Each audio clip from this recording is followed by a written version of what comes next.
Well, my son, in 1998, Jack and I started a tradition of doing family expedition canoeing.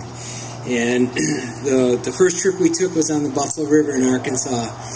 And Eli was one of the five of us, I don't know, whatever it is, yeah, five of us that went. So, two of my sons, Eli, Jack, and I.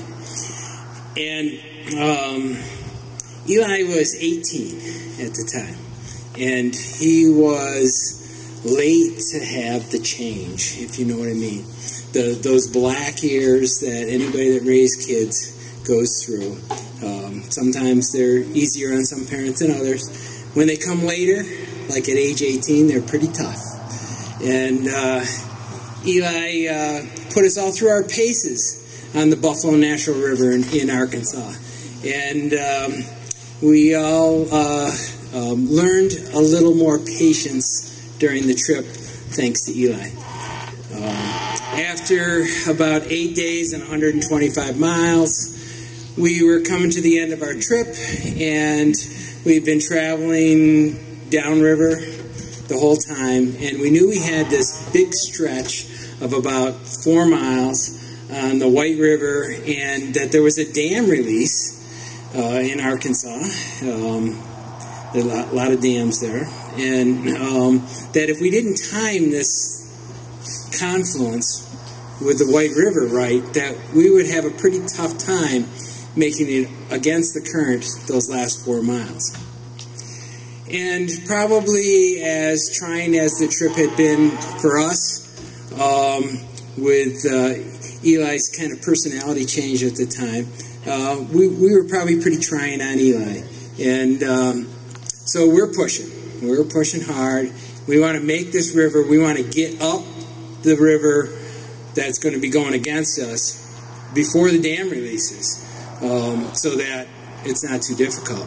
And a friend of mine says you can't push a rope, and Eli was being a rope that day, and so we're pushing pretty hard, and Eli's not pushing at all. And so I grabbed my son John, who would be telling this story if he was here, and I grabbed him out of the canoe with Jack and Eli because I figured I had to give him a break. And so I put him in our canoe and left Jack and Eli to their own devices. Well, it wasn't long before that broke down. And pretty soon I look over, they're pulled up on a sandbar, and Jack's chasing Eli with a paddle. Luckily, Eli had a life jacket on, so when Jack actually hit him, it was cushioned. I think he knew that. But then we're still quite a few miles from or about 4 miles from our takeout, and all of a sudden Jack's paddling his canoe, and Eli's not in it. And I got my two sons in my canoe, so we make it to the White River. We go upstream to our takeout, and I look across and I can see something moving through the woods. And I realize it's Eli. And he's traveling on shore. He had swum one river to get across and then was on the opposite shore, and he's tracking us, walking alongside the other shore. This is in Arkansas. I mean, you know, that's where all snakes come from, right? So I realize it's Eli on the opposite shore. We get to the takeout, and Jack gets there solo. I got my two sons, and our van is there. The outfitter moved our van, so that's cool. But now we got Eli, like, on the other side of this river. Dam release any minute now, you know? So I looked at Jack. I said, we got to go get Eli. I'm not going to go get him. I said, Jack, I got to go get Eli. Well, I don't care. When you get him over here, I'm going to give him bus fare, and he's going to be on his own. So I go get him. Anyhow, my oldest son and I jumped in the canoe. We paddled across to get Eli. Of course, he's got this big grin on his face when we get there. You know, he's like, yeah, he's in the middle of the Arkansas wilderness, but he's not too concerned. He figures, you know, life provides. And so I said, "How you doing?" And he laughed and he said, "Fine." And so I said, "You want to ride?" And he said, "Yeah." So we jumped in, and we got back, and father and son didn't talk for a while, but it all resolved. And I go back and I think I look at the pictures from that trip. And I see Eli interacting with my sons, my youngest son John, who's had his own struggles in life, and Eli became a brother to my sons on that trip, and that shows in the pictures, and that openness that Greg talked about earlier, that was there, and it certainly shows, and that's what John tells that story, so none of us can ever forget it. Everybody knows that story, but in Jack's family. But it's really what we were left with from being able to have that experience with him and to share it with him, and the openness that he provided, and especially to John. Eli has a special place in John's heart, and in our families too. So. There's other stories, but that's a great one.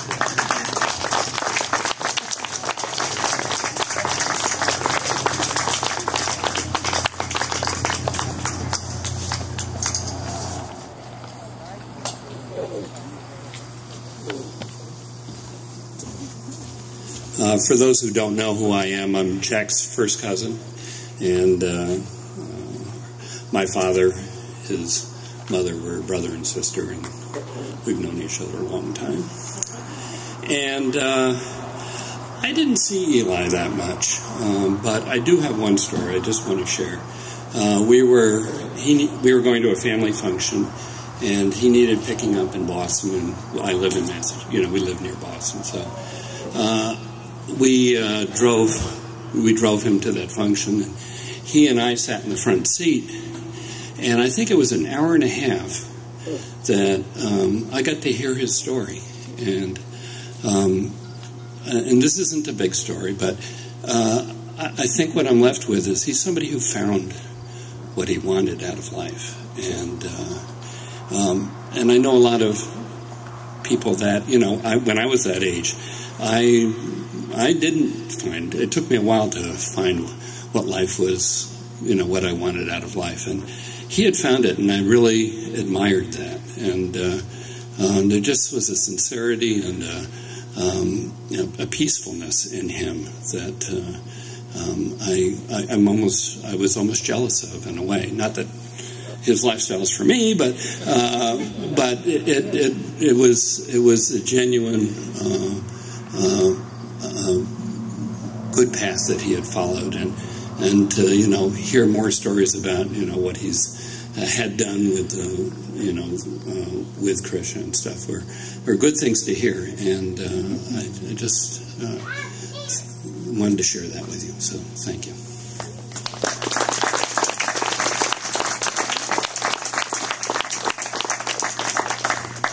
I got to just follow up with Doug's story in particular, because everything is true that he told you, by the way.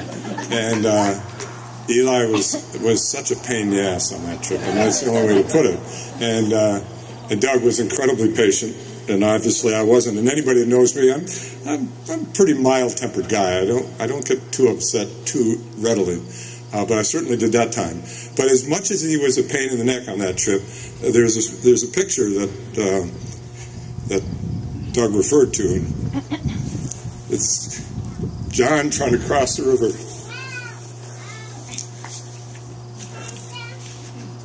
Deep breath. And Eli helping him across.